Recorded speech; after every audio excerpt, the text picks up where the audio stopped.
to our channel UPSC Prep Help. This is all about competitive examinations. And we are in the series of Tamilnadu class 11th and 12th history textbook, and we are trying to complete it for ancient and medieval history. As we have already started this and we dealt with prehistoric period and we have understood what is Harappan civilization. In today's class, what we'll do is we'll try to understand the silent features of Harappan civilization. Without wasting much time, let us get into the video. So, when we talk about silent features of Harappan civilization, the first point which I would like to mention, and I've already mentioned also in my previous classes, that Harappan civilization was a well-managed civilization. What is meant by well-managed civilization? When everything was properly constructed, when administration was properly done, and when the lifestyle of the people was highly modernized, these things can be considered to be highly managed or well-managed system of administration. And in Harappan civilization, we can observe that. So, we have understood Harappan civilization existed in the northwestern part of Indian subcontinent. And also, as the Indus River flows through that place and we have observed the sites in that place, we can mention that it is Indus civilization. So this was what actually we have understood in our previous class. Now, what we'll try to understand is we'll try to understand the silent features of Harappan civilization. So the first thing we'll try to understand is about the town plan. How was the towns planned, or how was the construction of houses in Harappan civilization? So the very first thing which we can mention here, we can observe that or we can estimate that Harappans were ruled by a rich class of merchants. We can estimate it like that. And the second thing is, see, when I say town planning, the towns were planned in grid system. Grid system is like, suppose just look at the window grill. If you look at the window grill, if that window grill is not a designed one, if it is a regular rectangular block or regular rectangular set of rods, we can see that they are in grid format. I'll show you the pic here, you can just check it out. So grid system is nothing but the streets and lanes. The streets and lanes were cut at right angles or 90-degree angles. As the streets and lanes were cut at right angles, they formed rectangular blocks. When the rectangular blocks were formed, the houses were constructed in that rectangular blocks. This was the first thing which we can observe in the town planning of Harappan civilization. And we can also mention that there was, excuse me, we can also mention that there was a citadel which was on the podium of mud bricks above the layer of the towns. So we can see that this is the town layer. Above this layer, there was a podium of mud bricks, and above that mud bricks, there is a citadel. In places of Harappan, in the sites of Harappan, Mohenjo-daro and Kalibangan, we can see this citadels. Now, the question arises, what is a citadel? Citadel is nothing but, like, in simple terms, in our regular terms, we can say it is an officer's colony.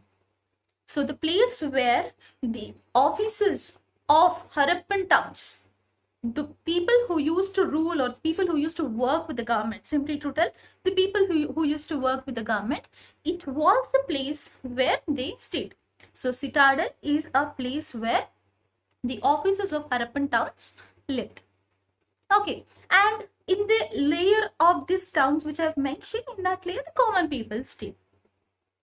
Okay, and another significant importance about Harappan town planning is that buildings were constructed using burnt bricks. Okay, we'll not find any stone buildings. We'll be finding the buildings or the houses made of mud bricks, and those bricks are burnt bricks. So in Harappan civilization, we will observe mud bricks which are burnt. In Egypt civilization, we will see dried bricks usage. In Mesopotamian civilization, we will see baked bricks usage. So these terms are important. In Harappan civilization, it is burnt bricks, and there were no stone buildings. Egypt civilization, it is dried bricks. Mesopotamia civilization, it is baked bricks. Okay, so this one was also an important thing which we have to remember. And the other thing, in Mohenjo-daro, we can see important public place or a place where ritual baths took place. Like now, if at all we go to any temples, in temples also we'll see a well, or we'll see a place which is filled with water, and we take ritual baths there. So in similar way, there was a place, an important public place, which was located in Mohenjo-daro, and it is called the Great Bath. And the Great Bath is very much important when we talk about Harappan civilization town planning, because it was extremely well architected, or we can say it was extremely well planned. The floor of that particular Great Bath was arranged by burnt bricks. So this floor was arranged by burnt bricks so that the water stays in there. Okay, and so both sides of that Great Bath, there were steps for the people to climb and come to the surface. And this one was 39 feet length. It was 23 feet of breadth. It was having 39 feet length, 23 feet breadth, and 8 feet depth. And another important thing is that this one side was connected, that lake, that water tank was one side connected to a well from which the water is taken inside. And the other side was connected to the drains. The other outlet was connected to the drains, so that the water once used, or water if at all gets, after some time, the water will be removed from that outlet, and fresh water will be filled in. This is what the construction of Great Bath there. Okay, and another thing is that on the sides, on the surface, on the sides of Great Bath, there were places for the people to change clothes. Also, there were rooms where food grains were stored. At Mohenjo-daro, there was a largest building located, and it was called a granary. Granary is nothing but the place where food grains are stored. So in the site of Harappa, we can see around 6 granaries in the site, in the citadel of Harappa. Citadel, I've mentioned, it was officers' colony simply. So in the citadel of Harappa, we have observed there are around 6 granaries, very big granaries. So granaries are nothing but those places which are used to store food. So this is all about the town planning of Harappan civilization. And now we'll try to understand what is the economic life of Harappan civilization. So the town planning was beautifully done. We have understood it, and now we'll try to understand the economic lifestyle of Harappan civilization. So now when we talk about the economic activity or economic life of Harappan civilization, we can see that there was a large scope or large spread of economic activity in all the spheres during the Harappan civilization. So it might be in the form of agriculture, it might be in the form of trade, or it might be in the form of manufacturing of goods. So in all the spheres, there was a large scope of economic activity involved. And to mention for the first, it is the main crops of that particular time period were wheat and barley. And along with wheat and barley, they have also produced sesame, cotton, and mustard. So when we let us talk some important point about cotton. Indus Valley people were the first to produce cotton, and cotton was named as Sindan by Greeks. Okay, so what we have understood in agriculture, main crops were wheat and barley. Along with wheat and barley, they also grow sesame, mustard, and cotton. Okay, and we can see that they've domesticated sheep, goat, and buffalo. They started domesticating sheep, goat, and buffalo. Along with this domestication, they used to hunt various animals for the food. For their food. So the domestication was done on, with animals like sheep, goat, and buffalo. They used to kill other animals for food. The people of Lothal, as I've mentioned, it is a site. The people of Lothal used to use rice. They used to produce rice, and surplus amount of food grains were stored in the granaries. Okay. And also here another point which we have to mention is, as I've mentioned before, the domestication was done on goat, sheep, and buffalo. Along with that, dogs were considered to be pets. Cats were also domesticated. Oxen was also used. Humped bulls were also favored during that period. Okay. And now when we talk about artisans, the group of people who work in different things. Here in artisans, we can say goldsmiths, brick making people, terracotta manufacturers, bead making, shipbuilding. Also, we can see seal making, stone cutters.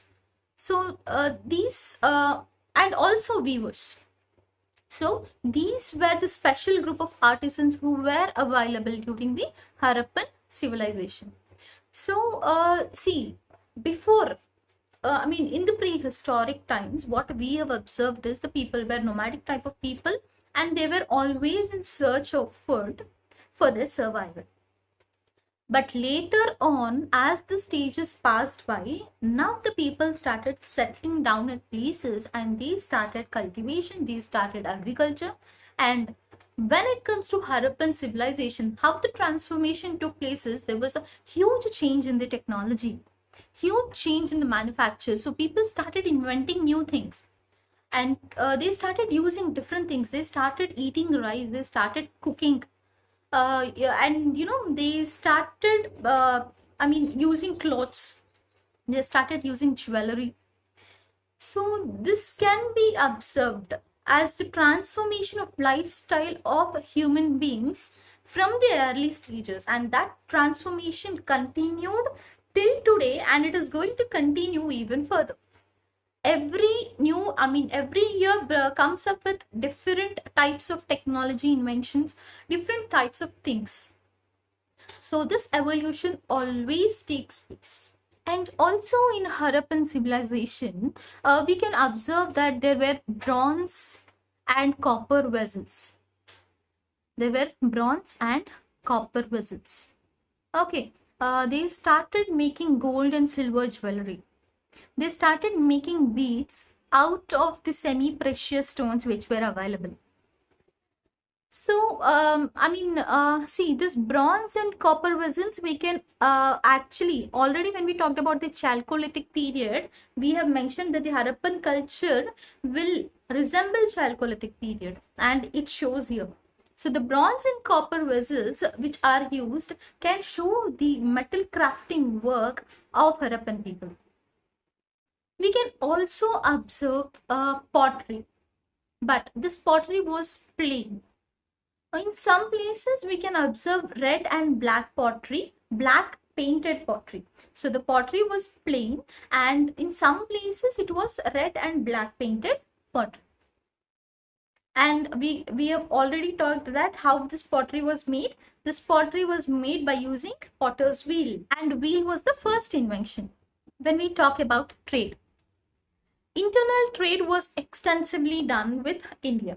So Harappan region was in the northwestern part, and there was an internal trade with other parts of India.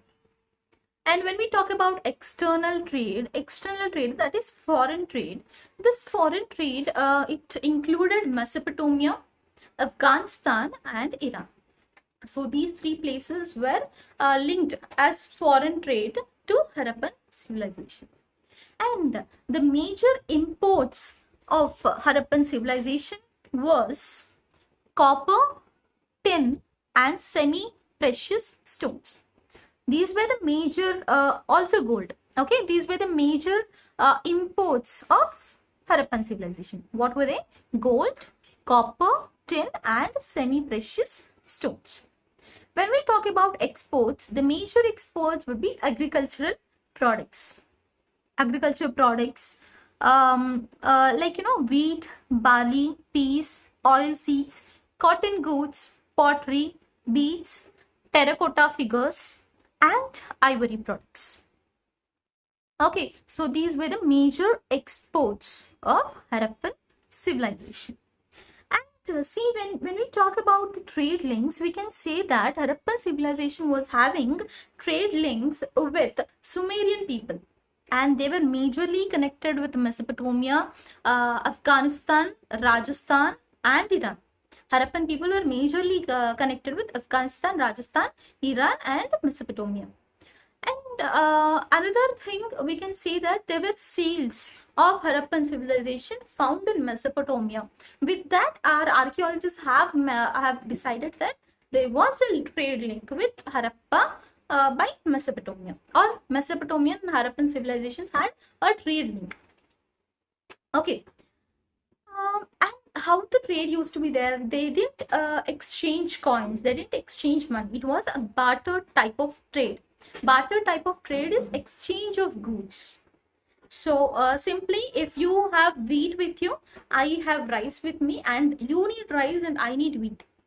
What we'll do is, I'll say that I'll give this amount of rice to you and you give this amount of wheat to me.